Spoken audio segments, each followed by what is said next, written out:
नमस्कार दोस्तों, मेरा नाम आदित्य है और आप इस ट्यूटोरियल में अनोनिमस फंक्शन के बारे में पढ़ने वाले हैं। ठीक है, इससे पुराने हम ट्यूटोरियल में आपको हम फंक्शन के बारे में थोड़ा सा नॉलेज दे चुके थे। इसमें थोड़ा सा और अच्छे से फंक्शन के बारे में जानते हैं। फंक्शन क्या है? ठीक है, फंक्शन वास्तव में एक नेम कोड ब्लॉक होता है, यानी जब हम किसी कोड को बार बार उपयोग में लेना चाहते हैं या जब हमें कुछ ऐसी ज़रूरत होती है जिससे पूरा करने के लिए हमें बार बार समान प्रकार के कोड को लिखना पड़ता है, तो प्रोग्राम में विभिन्न स्थानों पर बार बार उस कोड को लिखने के स्थान पर हम उस कोड ब्लॉक को एक बार लिख देते हैं। ठीक है, और उस कोड ब्लॉक को एक नाम असाइन कर देते हैं। अब हमारे प्रोग्राम में जब भी उस कोड ब्लॉक की ज़रूरत होती है तो पूरा कोड ब्लॉक लिखने के स्थान पर हम उस कोड ब्लॉक के नेम को यूज़ करते हैं। परिणामस्वरूप जावा स्क्रिप्ट या कोई भी अन्य प्रोग्रामिंग लैंग्वेज स्वयं उस नाम से एसोसिएटेड कोड को करंट लोकेशन पर प्लेस कर देता है।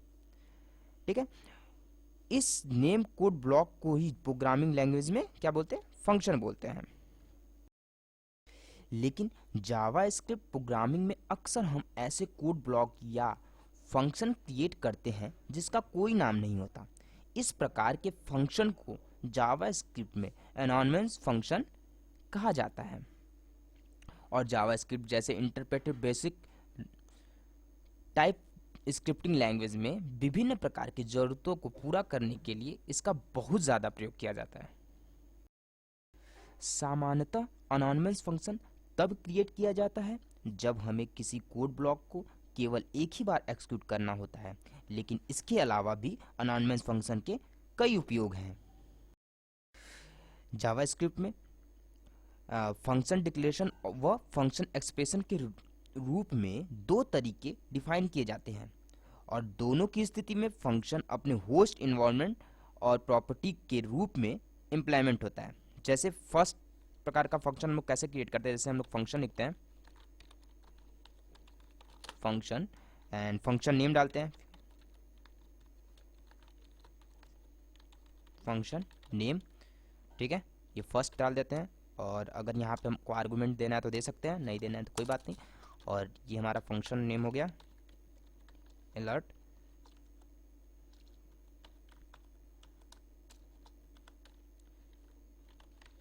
Hello name 1। एंड जो सेकेंड टाइप का है, सेकेंड टाइप इसको हम कॉपी पेस्ट कर लेते हैं और इसको हम देते हैं 2। सेकेंड टाइप के फंक्शन में क्या करते हैं हम लोग कि ये देखिए, हम वेरिएबल के अंदर फंक्शन को स्टोर करते हैं। ओके, जैसे variable function name 2 equal to function, अगर हम यहाँ आर्गुमेंट देना चाहते हैं तो दे सकते हैं, और यहाँ पे हेलो नेम 2। तो ये दो प्रकार के फंक्शन है। चलिए समझते हैं जरा इसको। हालांकि जावास्क्रिप्ट में ये दोनों ही तरीके एक दूसरे के पूरी तरह से इक्विवेलेंट है, लेकिन इन दोनों में थोड़ा सा अंतर है। इन दोनों स्टेटमेंट में मूल अंतर ये है कि जब हम फंक्शन को डिफाइन स्टेटमेंट फंक्शन के डिफिनेशन स्टेटमेंट के रूप में डिफाइन करते हैं, तो जावास्क्रिप्ट प्रोग्राम के एक्सिक्यूट होने से पहले वो फंक्शन जावास्क्रिप्ट के स्कोप में एग्जिट होता है। ओके, जैसे कि हम जब इस प्रकार का हम लोग फंक्शन क्रिएट करते हैं तो ये जावास्क्रिप्ट के पहले ही स्कोप में एग्जिट रहता है। ठीक है, ये पहले से बना रहता है। ठीक है, और दूसरे तरीके में क्या है, जैसे कि जब हम दूसरे तरीका यानी फंक्शन एक्सप्रेशन स्टेटमेंट को यूज़ करते हैं, फंक्शन क्रिएट करते हैं, तो वह फंक्शन जावास्क्रिप्ट स्कोप में तब तक एग्जिट नहीं होता जब तक कि जावास्क्रिप्ट इंटरप्रेटर इस कोड पर पहुंचकर उसको एक्सिक्यूट न करे। यानी कि जैसे कि ये पहले ही हमारा स्कोप में अवेलेबल रहेगा, लेकिन इसमें क्या होता है, इस वाले फंक्शन में जब तक जावास्क्रिप्ट का कोड इसको रन करते हुए यहाँ पे पहुँचेगा नहीं, तब तक इसको एक्सिक्यूट नहीं करेगा, ठीक है। तो दोनों में बस इतना ही फ़र्क है।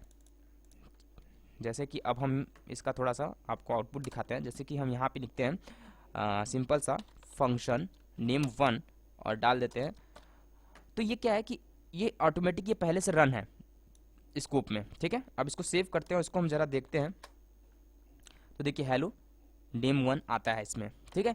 लेकिन अगर हम ये फंक्शन नेम डालेंगे, ठीक है, इसके बाद ये जैसे फंक्शन नेम टू, ये भी एकदम सेम ऐसे ही वर्क करेगा। इसको हम कमेंट कर लेते हैं।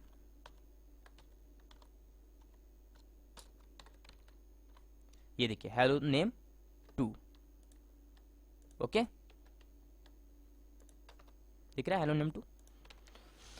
तो दोनों में बस इतना ही फर्क है कि ये जब प्रोग्राम हम लिख दिए यहाँ पे, इसके बाद ये रन हुआ, और ये पहले से ही स्कोप में अवेलेबल था।